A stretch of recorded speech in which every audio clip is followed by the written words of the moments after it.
Although Peter is going to be preaching to us from Psalm 23, I'm not going to be reading that for you today. But 3 passages from Isaiah, Ezekiel and John, and I think you will be able to see the link with the psalm. From Isaiah 40. You who bring good news to Zion, go up on a high mountain. You who bring good news to Jerusalem, lift up your voice with a shout. Lift it up, do not be afraid. Say to the towns of Judah, here is your God. See, the sovereign Lord comes with power and he rules with a mighty arm. See, his reward is with him and his recompense accompanies him. He tends his flock like a shepherd. He gathers the lambs in his arms and carries them close to his heart. He gently leads those that have young. From Ezekiel 34. For this is what the sovereign Lord says, I myself will search for my sheep and look after them. As a shepherd looks after his scattered flock when he is with them, so will I look after my sheep.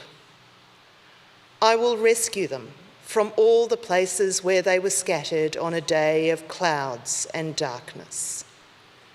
I will bring them out from the nations and gather them from the countries, and I will bring them into their own land.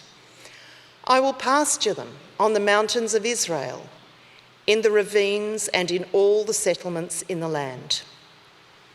I will tend them in a good pasture, and the mountain heights of Israel will be their grazing land. There they will lie down in good grazing land, and there they will feed in a rich pasture on the mountains of Israel. I myself will tend my sheep and have them lie down, declares the sovereign Lord.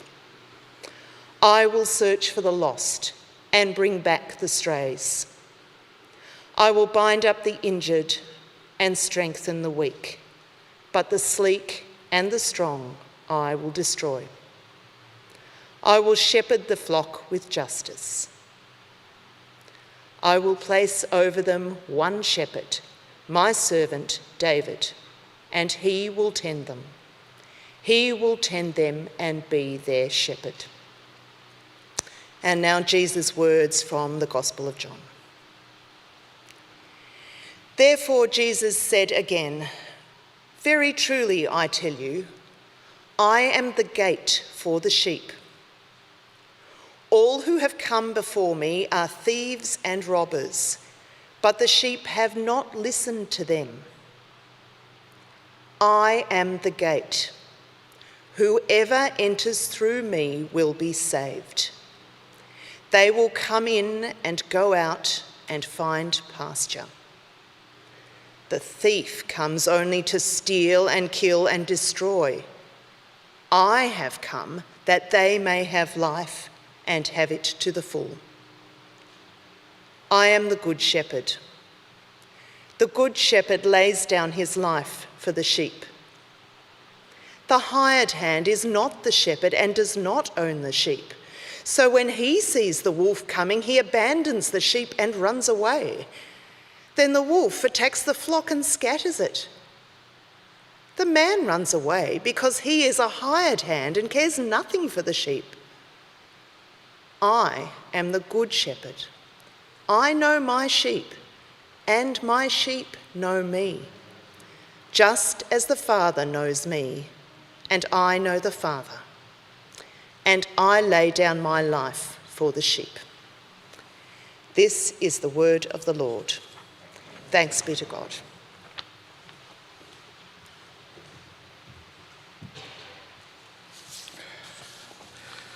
And we'll say Psalm 23 together.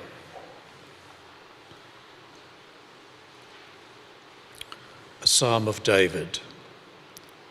The Lord is my shepherd, I lack nothing. He makes me lie down in green pastures. He leads me beside quiet waters. He refreshes my soul. He guides me along the right paths for his name's sake. Even though I walk through the darkest valley, I will fear no evil, for you are with me. Your rod and your staff, they comfort me. You prepare a table before me in the presence of my enemies. You anoint my head with oil. My cup overflows.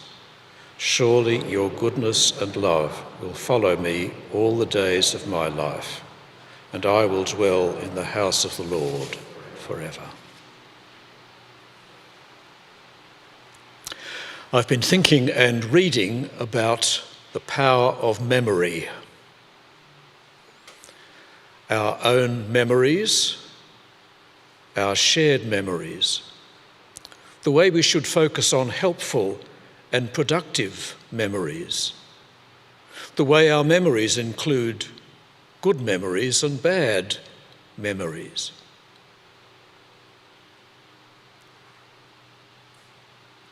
It's good to remember things in our minds, not only in our books or electronic devices. So, Wilfred Maclay, the power of memorization lies in the fact that the poem or prayer or speech that is committed to memory becomes one's own, alive in one's mind and spirit. It's not like those Amazon e-books that can be vaporized on corporate leadership's whim. It is ours more fully than the books on our shelf. When they are shared by heart, by many, poems and songs and speeches begin to form the soul of a people. This is why we need to pay more attention to what we are putting into our memories and those of our children. And you might have noticed that the Queen, in her Christmas message to the Commonwealth, talked about the power and value of memories as well.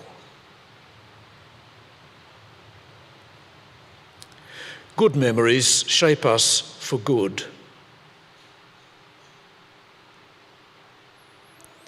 That's why it's worth memorizing verses from the Bible.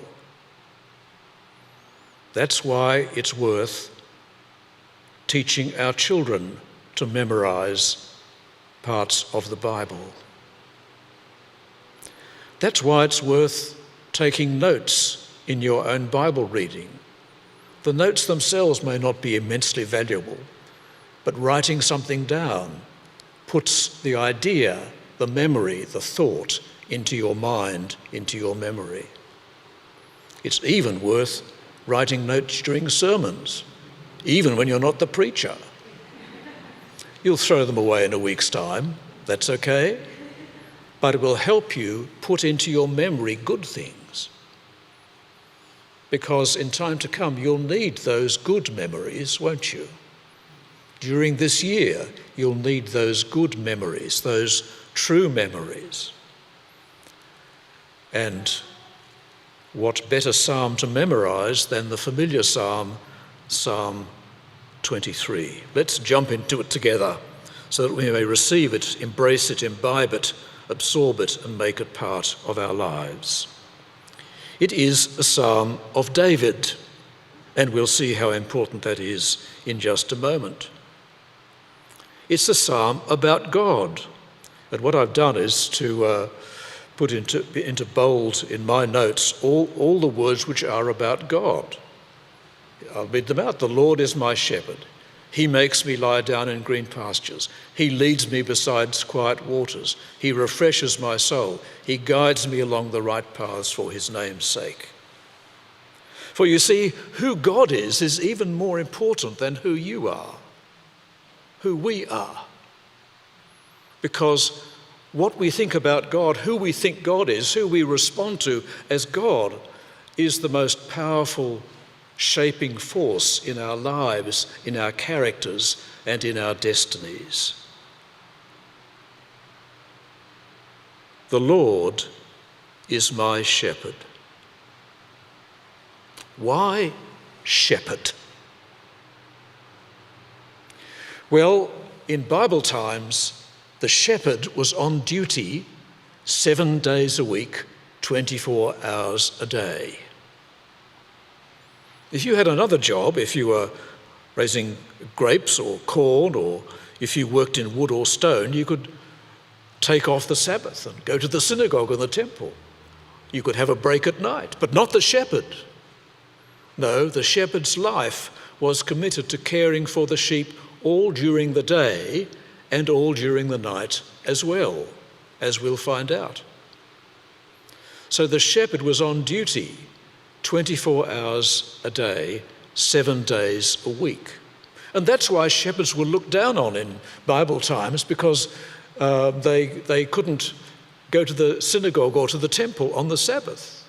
So they were sort of quasi-unclean, second-rate citizens, second-rate believers, if you like, because they spent all their time, they had to spend all their time with the sheep during the day, protecting them, of course, and making sure they got the right food and the right water, but also protecting them from the wolves and lions. And of course, you had to be alert all night.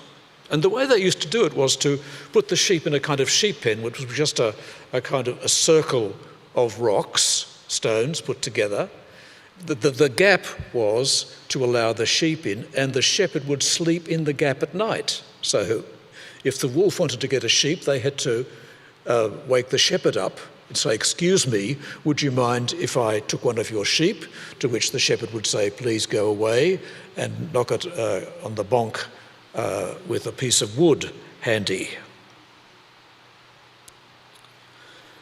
So to say that the Lord is my shepherd is to say that the Lord provides 24/7 presence, protection and provision. That's what shepherds do. Not like Australian shepherds. My brother had some sheep on his farm and they were neglected from week to week. They could have passed the farmhouse occasionally and we waved at them, but otherwise they looked after themselves and talked to kangaroos if they wanted something different to do. But it wasn't that I know my sheep by name that we find in the Bible. As Jesus says in John 10, the good shepherd calls his own sheep by name and leads them out. When he's brought out all his own, that is, from the pen, he goes on ahead of them and his sheep follow him because they know his voice.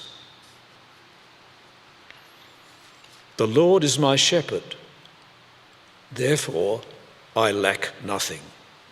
Or, as we'll sing in a moment, the Lord's my shepherd, I'll not want. Well, those are very brave words, aren't they? Even for wealthy Westerners. Because we live in an acquisitive society, don't we, where consumerism is part of the way in which our society and economy functions. And I used to say, I think it's still true, that, well, most advertisements are lies because they say, you won't be happy until you have this. But that is not true, actually. I remember laughing at the American Express advertisement. And then one day I weakened and I thought, if I get an American Express card, I'll be an important person. So I got an American Express card. It just meant that I had to pay them some money every month. I mean, it didn't make me more important. So I gave up after a while.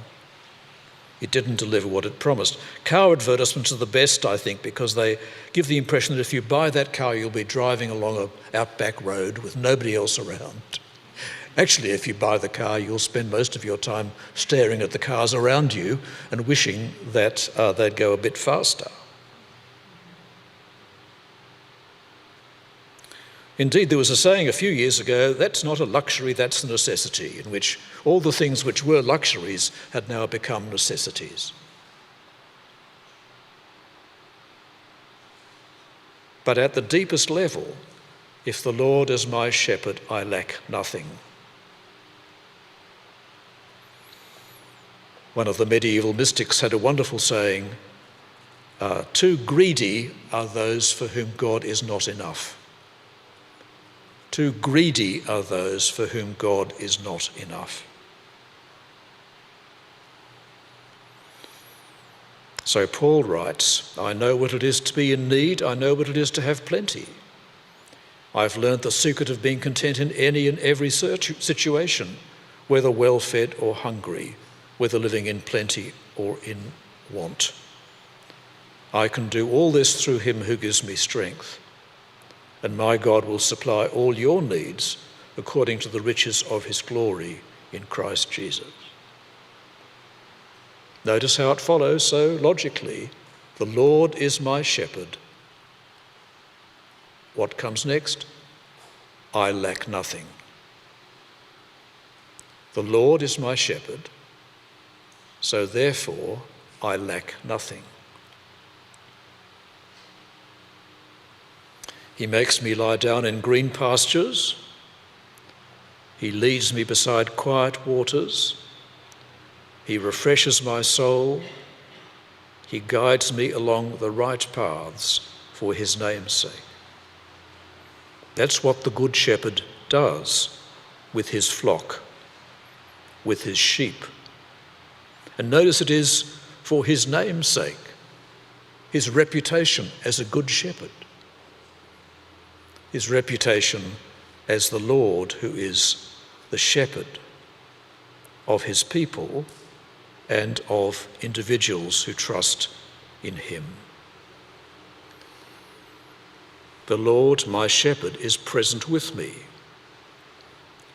Next, the Lord, my shepherd, protects me, even though I walk through the darkest valley, or another translation is the valley of death. I will fear no evil. Why? For you are with me. That is, the sheep are never alone. The sheep is never alone. Your rod and your staff, they comfort me. Notice that in the first few verses of the psalm, David is talking to others. He's saying, the Lord is my shepherd. I'll not want. He's sharing his confidence in God with those around him. The Lord is my shepherd. I'll not want. But now in these verses, he turns to his shepherd, to God. Even though I walk through the darkest valley, I'll fear no evil, for you are with me. Your rod and your staff, they comfort me. In difficult times, in dangerous times, the shepherd has a rod, which he uses to fight off wolves or lions, and a staff to prod the sheep in the right direction, because occasionally sheep need a bit of help.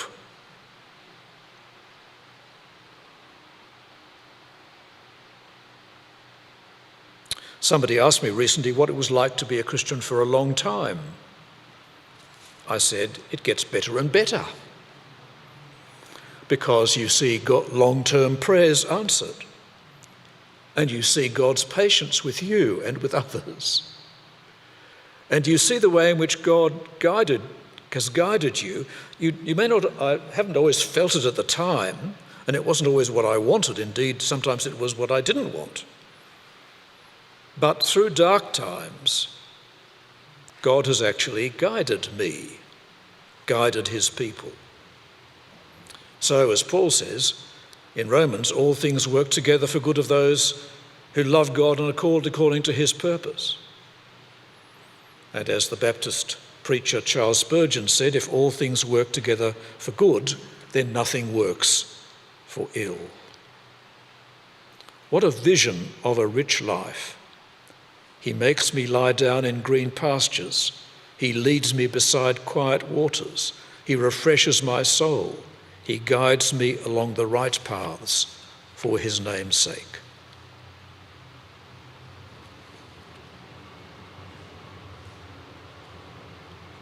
The Lord is my shepherd. He protects me.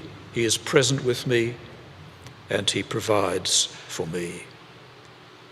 We've moved now from being a shepherd to being a person, by the way, because you very rarely put tables in front of sheep, from my memory. You prepare a table before me in the presence of my enemies. You anoint my head with oil, my cup overflows. And what is the source of this joy, of this healing, of this happiness? My cup Why does the cup, my life, my destiny overflow with God's generosity? Why? Because surely your goodness and love will follow me all the days of my life. Pursue me all the days of my life, chased by God's love, chased by God's goodness, his faithfulness and his love. They'll pursue me all the days of my life. And I will dwell in the house of the Lord, that is, in the temple, in God's dwelling place, God's throne room on earth. I'll live permanently in the very presence of God forever. The Lord, my shepherd, is present with me. He protects me. He provides for me. Well, just to prove the power of memory, let me tell you a story I heard in Sunday school some years ago. It was inevitably set in Scotland because it was a Presbyterian Sunday school. A little boy out in the cold and snow found dead. The curious thing about this little boy was that he had his right hand about his left hand ring finger like that. And they wondered why he'd died that way. The Sunday school teacher explained. The Sunday before actually, they'd learnt, the Lord is my shepherd. The Lord is my shepherd. The Lord is my shepherd. And the teacher had told the boy to hang on to his ring finger to remind himself that the Lord is my shepherd. I still find it a moving story. What a great way to die, remembering that the Lord is my shepherd. What a great way to face any of the disasters of whatever year this is. The Lord is my shepherd. It is an extraordinary psalm. Lots of the psalms are about the people of God. Here's a psalm about one person knowing the Lord is my shepherd. Would you like to do it with me, please? The Lord is my shepherd. Let's do it again. The Lord is my shepherd.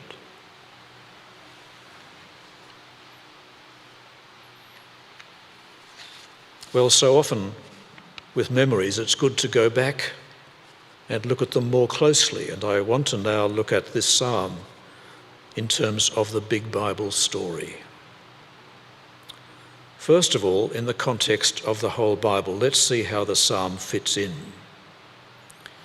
God is described in Genesis 49 as the shepherd, the rock of Israel. So from early on, God is the shepherd of his people.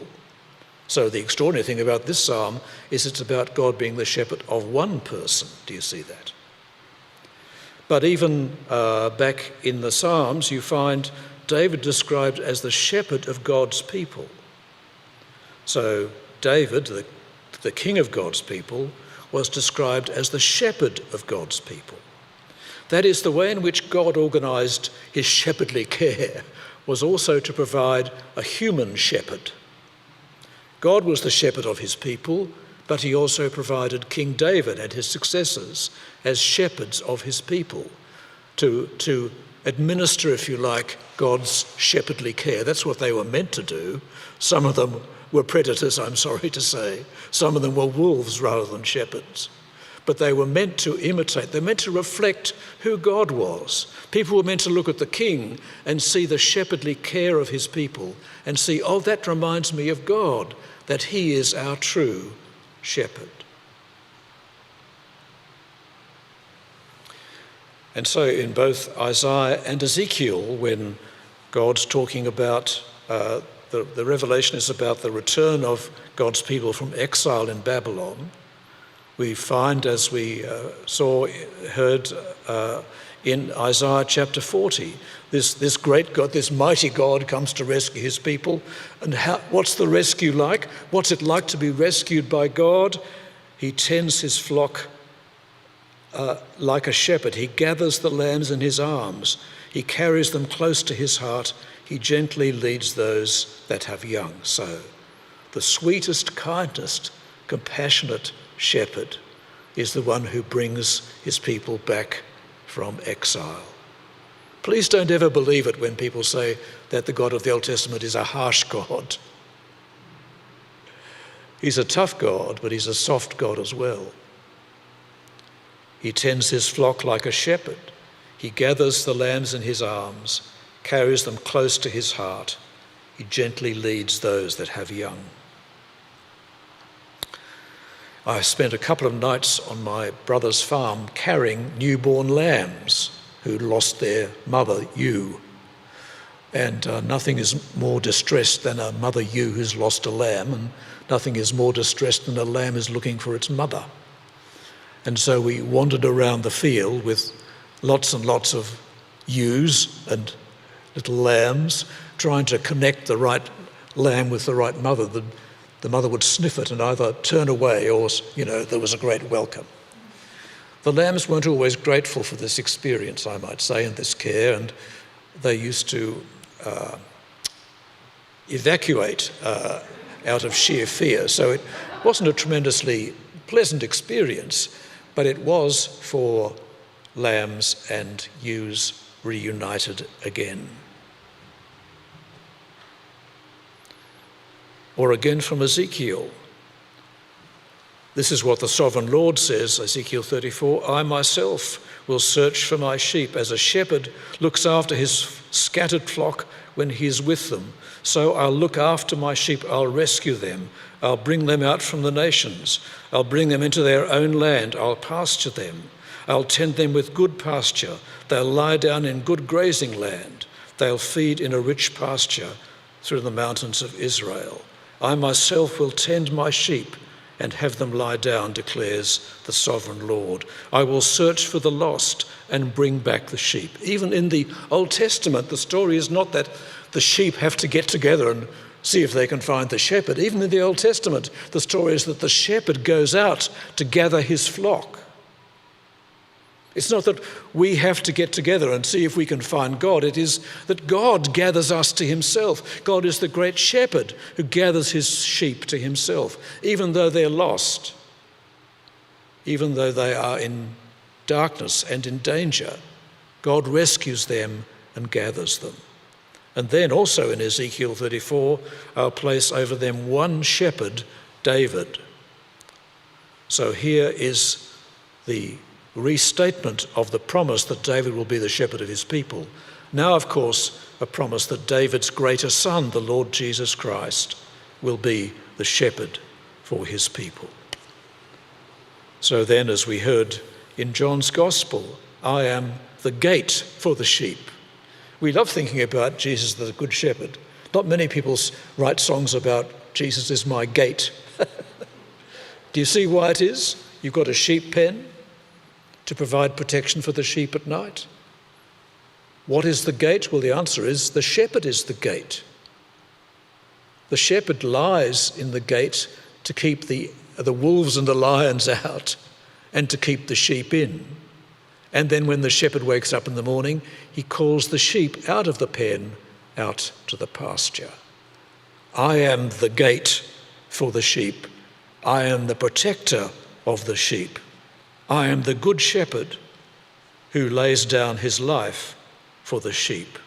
I know my sheep know me, as the Father knows me and I know the Father, and I lay down my life for the sheep.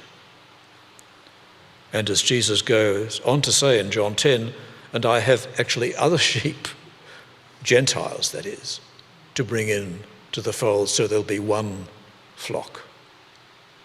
So God's shepherdly care is focused and reflected and expressed and seen and known by us in the Good Shepherd, the Lord Jesus. I am the Good Shepherd, or as Hebrews mentions Jesus, the great shepherd of the sheep. So I want you to see the particularity of Psalm 23. And the Old Testament's extraordinary because it's about one person's experience of God as his shepherd, David's experience of God as his shepherd. But it's in the context of God being the shepherd of his people. And also in the Bible, God provides a human shepherd in the Old Testament, David, and God provides a human shepherd for us, great David's greatest son, the Lord Jesus Christ, who is the good shepherd because he lays down his life for the sheep.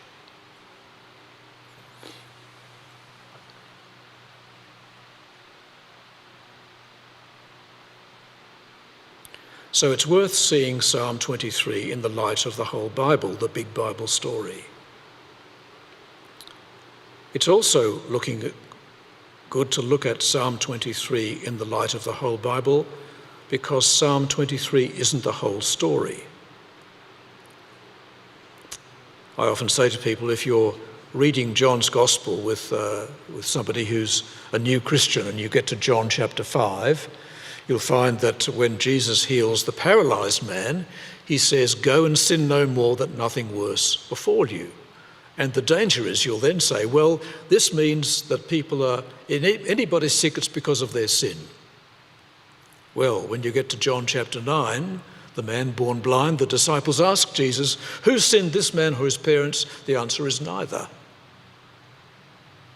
So it's really important not to universalise one part of the Bible and neglect another part.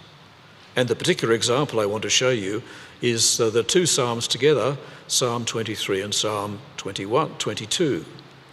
Psalm 23 verse 1, a psalm of David, "The Lord is my shepherd, I lack nothing."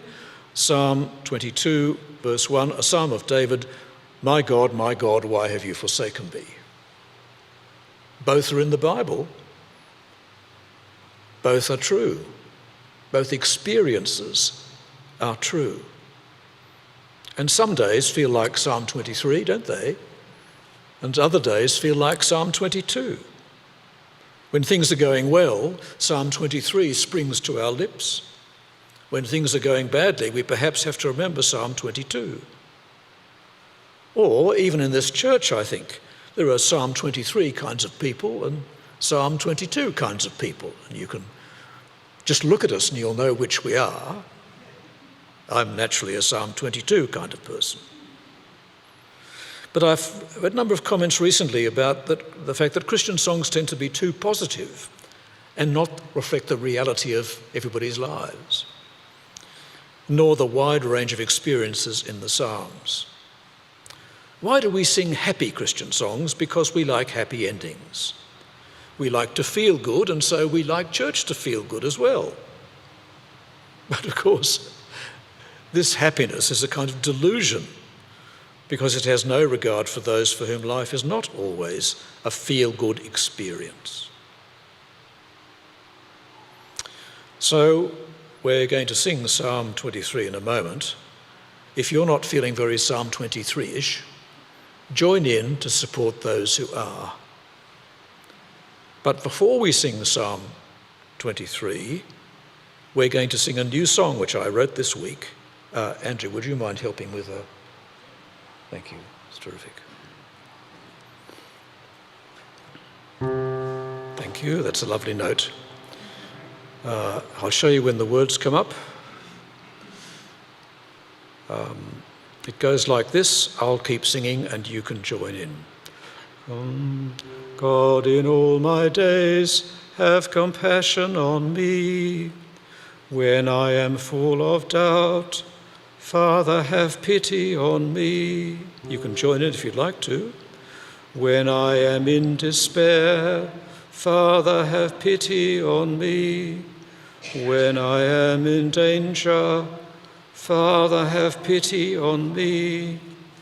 When I am depressed, Father, have pity on me. When I feel you are far away, Jesus, rescue me.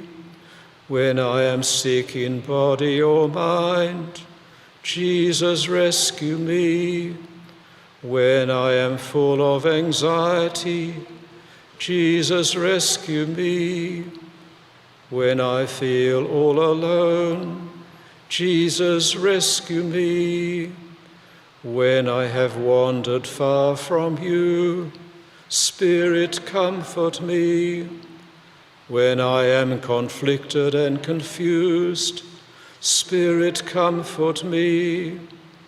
When I am fragile and frail, Spirit, comfort me. When I have no hope, Spirit, comfort me. O God, in all my days, have compassion on me.